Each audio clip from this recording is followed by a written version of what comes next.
नमस्कार, आप देख रहे हैं शिक्षा जंक्शन चैनल। मैं हूं रवि सिंह। आज बात करने जा रहा हूं नेट से संबंधित क्या कुछ अपडेट आया है। इस छोटी सी वीडियो में आपको जानकारी दी जाएगी।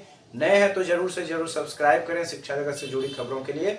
सर्वप्रथम बात करने जा रहा हूं कि नेट में क्या कुछ परिवर्तन हुए हैं और क्या लोगों के द्वारा अफवाहें बनाई जा रही है, तो ये आपको अभी क्लियर कर दूंगा मैं कि क्या कुछ बदलाव हुआ है। दूसरा बात ये कि जो अफवाह के रूप में चल रहा है कि नेट में अब कम स्कोर से भी प्रोफेसर बन सकते हैं, या इस तरह के थंबनेल बहुत जगह लगाकर लोग चला रहे हैं, तो उससे दिग्भ्रमित जो लोग हो रहे हैं उनके लिए भी यह वीडियो इंपॉर्टेंट है। सर्वप्रथम बात करें कि क्या कुछ बदलाव हुआ है। बदलाव ये है कि पहले जो नेट का रिजल्ट जारी किया जाता था वो था कि दो तरह से जारी होता था। पहला ये कि आप जीआरएफ क्वालिफाई हैं और उसके साथ साथ जीआरएफ के साथ साथ जो प्रोफेसरशिप होता है सहायक प्रोफेसर के लिए नेट क्वालिफाई है। दोनों रिजल्ट है आपका। आपको सहायता राशि सरकार के द्वारा जो अनुदान प्राप्त होता है वो प्राप्त होता था। तो इसके लिए दो तरह से कट ऑफ जारी होता था। एक, नेट में सिर्फ आप नेट क्वालिफाई हैं यानी सहायक प्रोफेसर के लिए एलिजिबल हैं, तो किसी सब्जेक्ट में जैसे किसी विषय में अगर कट ऑफ गया है 90 जीआरएफ का, और अगर उसमें नेट का कट ऑफ की बात करें तो उसमें 82 86 है, तो दो तरह से रिजल्ट जारी होता था। अब रिजल्ट बस तीन तरह से जारी होगा। ये तीसरा जो है यही बड़े बदलाव हैं।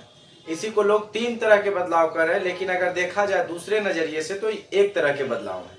बदलाव ये है कि जो भी तीसरा तरह से जो रिजल्ट जारी होगा, जैसा कि मैंने एग्जांपल दिया कि कहीं 90 स्कोर है, फिर 86 स्कोर है, ये जीआरएफ का और नेट का। एक तीसरा रहेगा जो पीएचडी के लिए इनरोल होने के लिए, यानी जो एंट्रेंस समय समय पे होता है, वो चाहे सेंट्रल यूनिवर्सिटी में हो, स्टेट यूनिवर्सिटी में हो, Ranchi university, Patna university, Delhi university, तो ये जो पीएचडी के लिए जहां भी निकाला जाता है आवेदन के लिए, उस आवेदन में फायदा दिया जाएगा। ये तीसरा रिजल्ट जो जारी होगा।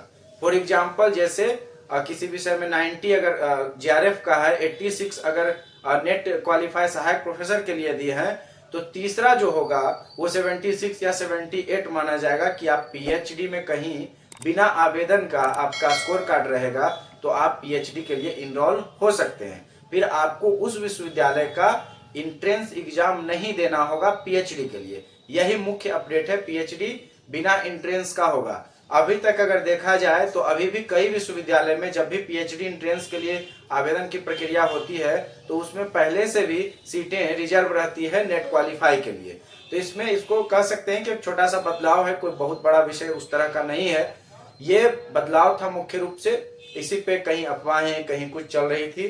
ये अपडेट है इस वक्त का। इसी तरह की जानकारी के लिए चैनल को जरूर से जरूर सब्सक्राइब करें। वीडियो अच्छा लगा हो तो लाइक करें। इसी तरह का अपडेट यहाँ पे मिलता रहेगा। वीडियो को अंत तक देखने के लिए बहुत बहुत धन्यवाद। नमस्कार।